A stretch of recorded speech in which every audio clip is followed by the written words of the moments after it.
Okay, this is section 8.1 continued. Example 8.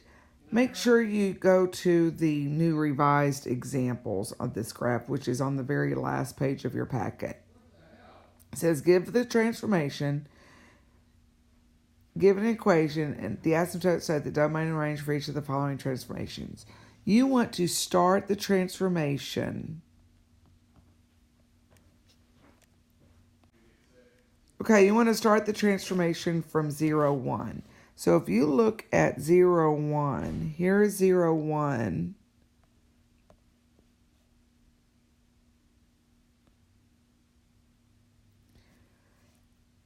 And we went to the right, count, 2, 4, 5. So the transformation is right 5 units. So remember, when it's a slide to the right, it goes in with the variable, so it will go in with the exponent. So it's y equals 2 to the x, and remember it's the opposite, so it's x minus 5.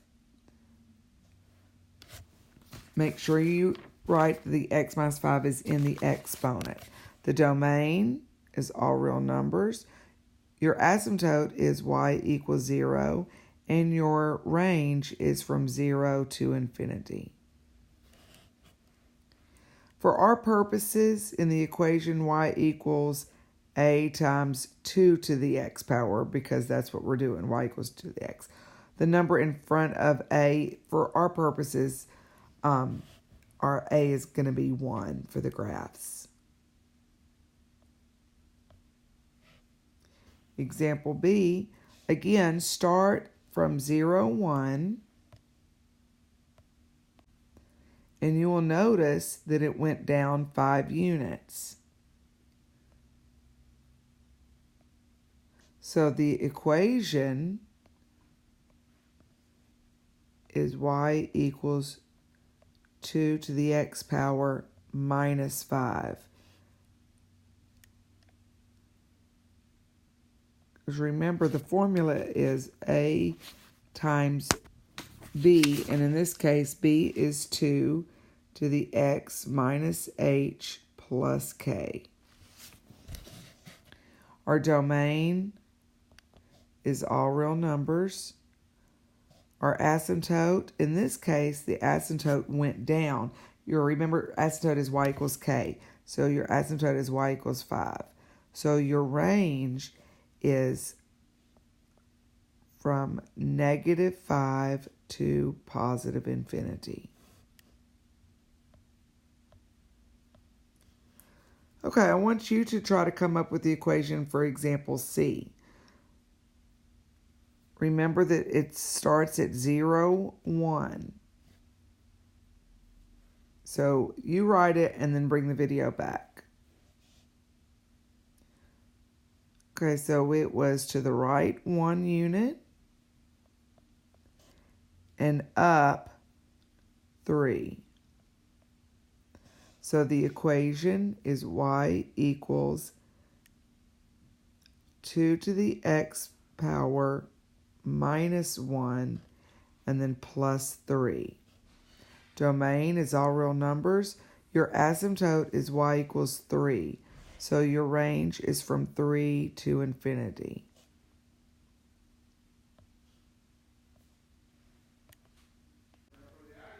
All right, with the applications, here is a formula. It says you can model growth or decay by a constant percent of increase for growth, decrease for decay, by using the following formula. A sub t, and A sub t stands for the final amount, is equal to A, which is the initial amount, parentheses, 1 plus or minus R. And R stands for the rate of increase, and the rate is always in a percentage rate. And T is the time of periods. Notice that T is the exponent. Don't forget to change a percent to a decimal. We move the decimal 2 places to the left, drop the percent sign. For example, if it was 2%, That would be 0.02. Now notice in this formula right here, it's R plus or minus, 1 plus or minus R. If it's a growth, then we will use the formula R1 plus R. If it is a decay, then we will use 1 minus R.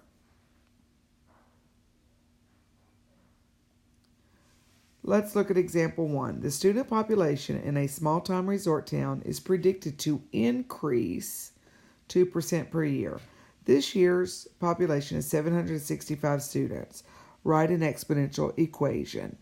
Okay, so we're going to use the formula. It is a percent increase.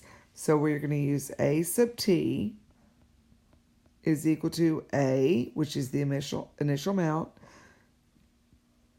times 1. Because it's an increase, we're going to use the plus R to the t power. Let's plug in what we know. The initial amount. What was the initial amount? 765. 1 times 1 plus the percent rate is 2%. It's 0.02 to the t power. So we have to, we don't know the t as of yet. So that's what we're going to put in. That's the equation. Now it says predict the population of students in 5 years. So that means we're going to plug in 5 for t. 1 plus 0.02 is 1.02. I guess we really should have had that up here.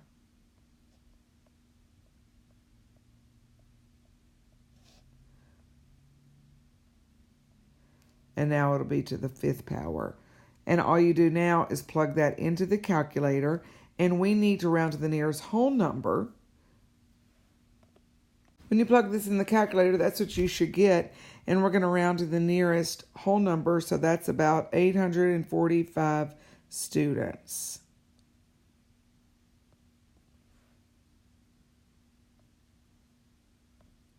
Example 2. A teen drinks a calculated beverage. The average teen can eliminate approximately 12.5% of the caffeine from their system per hour. Write an exponential function to model the percent of caffeine remaining in their system after X hours. What is A? Okay, so now this is when they drink a caffeinated beverage. That's the highest amount of caffeine. And then it slowly goes away from their system. So this is going to be a decreasing problem. So it'll be A sub t or A sub x, or A sub x, is equal to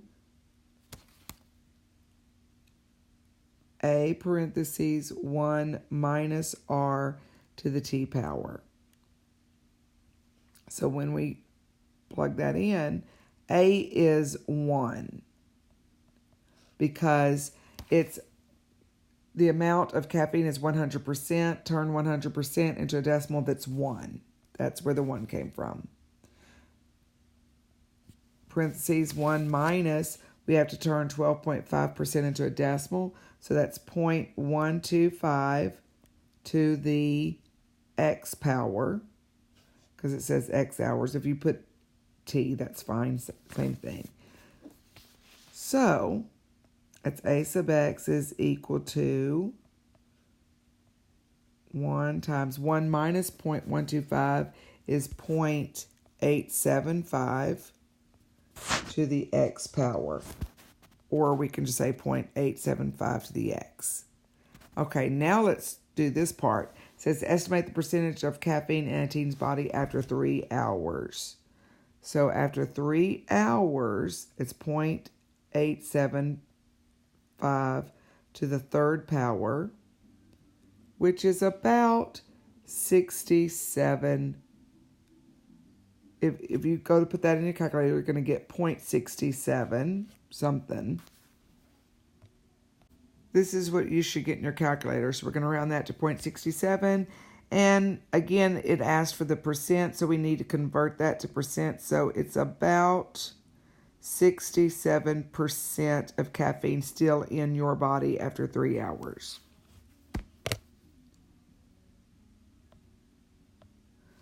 Okay, last example. A city population, which was initially 15,500, has been dropping 3% a year.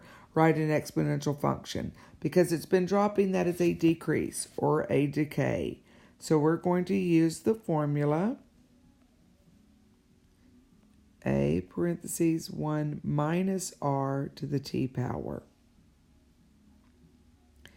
Now, what is the initial amount? 15,500. 1 minus 3% is 0.03 to the t power.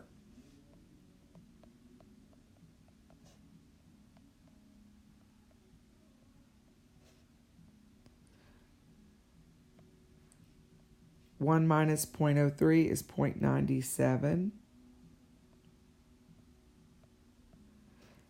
to the t power. It says, what is the y-intercept?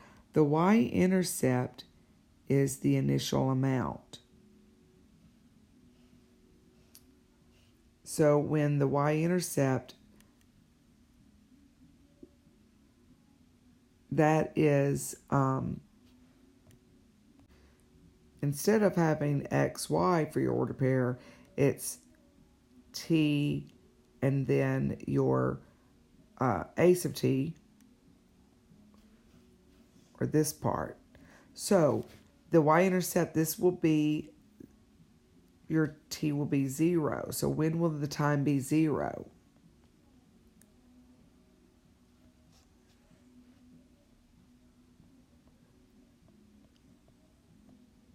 So when anytime it's 0, anytime you have an exponent of 0, that's 1.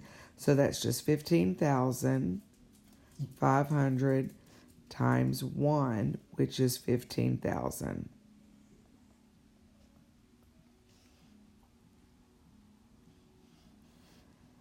Okay, good luck on your worksheet for your homework. Make sure you go back and look at your notes to help you with your homework.